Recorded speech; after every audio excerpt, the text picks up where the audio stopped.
Salut tout le monde, bienvenue sur ma chaîne. Aujourd'hui je vous présente la Leon Cupra hybride de 245 chevaux. Allez, c'est parti. Donc la marque Cupra, qu'est-ce que c'est? C'est une nouvelle marque premium espagnole, un peu comme Citroën et DS, qui a pour vocation d'être des voitures sportives. Comme vous pouvez le voir, le look il est plutôt agressif. Ce groupe appartient au groupe Volkswagen, comme vous allez pouvoir le voir à l'intérieur notamment. Il y a beaucoup de ressemblances avec une autre marque que je ne citerai pas. Si vous n'êtes pas abonné, je vous invite à le faire en cliquant juste en dessous. Je remercie Cupra Lille de m'avoir prêté ce véhicule pour cet essai. C'est la deuxième Cupra de la chaîne. Si vous n'avez pas vu la vidéo du Cupra Formentor, je vous mets le lien juste au-dessus. Au niveau de la motorisation, donc on est sur une hybride qui totalise 245 chevaux. À savoir que dedans, c'est un 1,4 litre TSI de 150 chevaux couplé à un moteur électrique de 115 chevaux. Elle est couplée à une boîte automatique double embrayage, la DSG6, qui est très agréable et très souple. Au niveau des performances, on est sur un 0 à 100 de 6 secondes 7, donc ce qui est vraiment sympa. Pour ce qui est de la vitesse max, on est sur une vitesse max de 225 km/h. On est sur un couple de 400 Nm.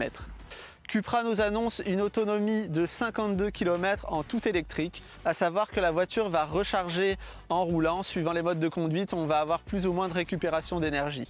Vous allez pouvoir recharger votre Cupra en un peu moins de 4 heures grâce à une borne Elvi. Elvi, c'est quoi? C'est une borne que vous allez pouvoir installer chez vous afin de pouvoir bénéficier de cette recharge rapide. Cette voiture va être plutôt polyvalente parce qu'on va pouvoir l'utiliser en ville en tout électrique. Et surtout, le gros avantage, c'est que c'est une voiture sportive, mais on va pouvoir bénéficier d'un bonus de 2000 € vu que c'est une hybride rechargeable. Pour les dimensions, elle fait 4,39 m de longueur, 1,79 m de large pour une hauteur totale de 1,44 m. Un poids qui est quand même considérable dû aux batteries, de 1 tonne 671, donc presque 1 tonne 7. Pour cette catégorie de véhicules, c'est plutôt lourd. Au niveau des jantes, on est sur du 19 pouces, c'est des Laguna Seca Cooper, donc du plus bel effet. Elles rappellent le logo Cupra avec cet aspect un peu bronze. Et franchement, elles sont vraiment très jolies. C'est une option, mais elles vont bien avec le reste de la voiture. On est sur du 235/35 R19. Cette version hybride est légèrement un peu plus haute que la version standard. Ici, on retrouve la trappe de rechargement de la voiture et de l'autre côté de la voiture, la trappe à essence. Des sorties couleur bronze qui rappellent le logo Cupra. Et on a ce petit clignotant à défilement qui est très sympa. On a aussi cette petite antenne requin noire. Au niveau du prix, on est sur un prix de 41 070 € avec un bonus de 2000 € parce que c'est une hybride rechargeable. Je pense que la prime à l'hybridation va diminuer en 2022, donc c'est le moment d'en profiter et d'aller voir Cupra Lille. Ils sont vraiment très sympas, très cool et ils pourront répondre à toutes vos questions. Pour le volant, on a un volant plutôt sportif où on retrouve toujours le logo Cupra et les notes de bronze un peu partout sur la voiture avec un petit chargeur à induction ici et des ports USB-C. Côté compteur, Cupra a opté pour un digital cockpit de 10,25 pouces derrière le volant, couplé à un écran central de 10 pouces entièrement tactile avec commande vocale. Pour le sélecteur de vitesse, on a le petit sélecteur comme sur les Golf et les 911. Et on a le petit emplacement pour mettre la clé, qui est plutôt sympa et qui la recharge en induction. Et vous pouvez voir ici, petit logo Cupra sur les tapis. On a des super sièges baquets, qui sont cuir et tissu, qui maintiennent très bien et qui sont très confortables. On a également un beau bandeau lumineux qui fait le tour du tableau de bord, qui est personnalisable en plusieurs couleurs et qui donne une touche de personnalisation à l'habitacle.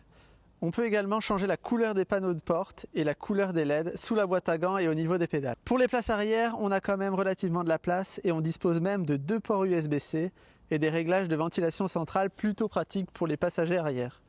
Pour ce qui est du coffre, on ouvre toujours avec le logo. Tac.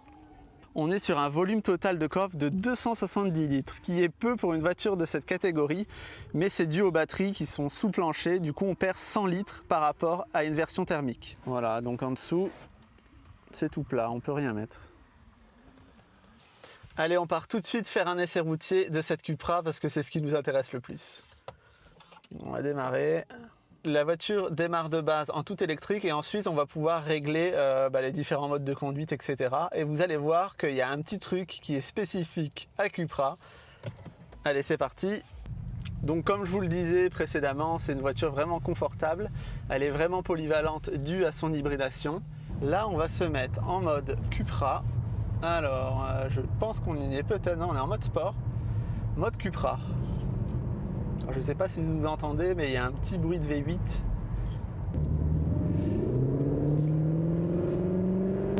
Gros bruit de V8 quand même.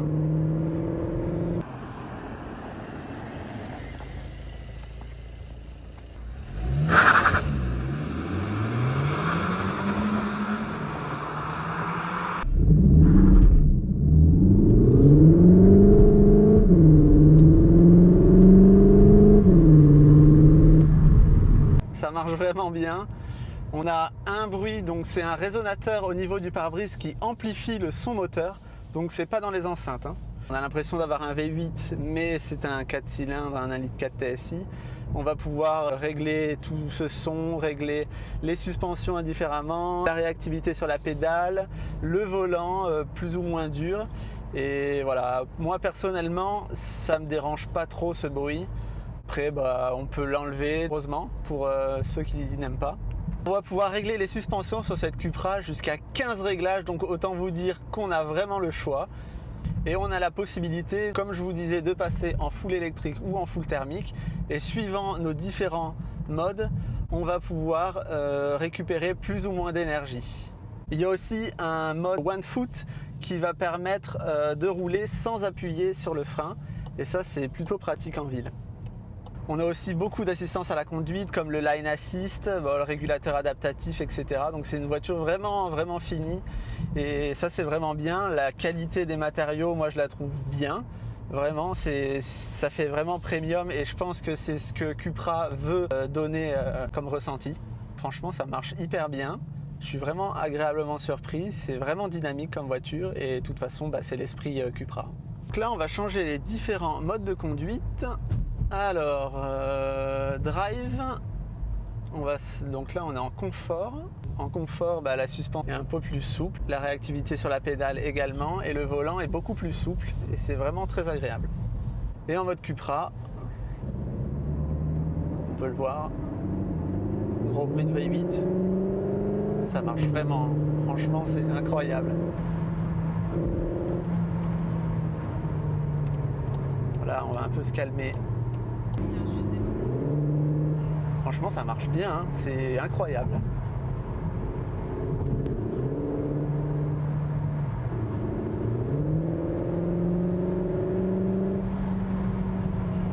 C'est vraiment sympa comme voiture. Ça a des bonnes reprises, franchement. Le boost des moteurs électriques, c'est vraiment sympa. Allez, on va se remettre en confort. C'est ça la grande force de cette voiture, c'est qu'on peut passer d'un mode vraiment paisible en tout électrique à un mode vraiment un peu plus énervé. Donc là vous voyez, je suis en ville, j'ai mis le mode tout électrique et c'est vraiment agréable. C'est vraiment cool pour ça. Et puis surtout, c'est pas de payer un malus à je sais pas combien, parce qu'aujourd'hui on est quand même plafonné à 30 000 € de malus pour une voiture sportive. Imaginez-vous le prix qu'il faut débourser en plus de la valeur du véhicule, c'est vraiment abusé.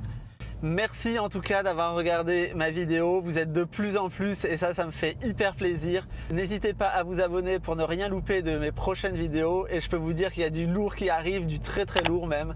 Donc abonnez-vous à ma chaîne YouTube et à mon compte Insta et je vous dis à très vite pour une prochaine vidéo. Salut!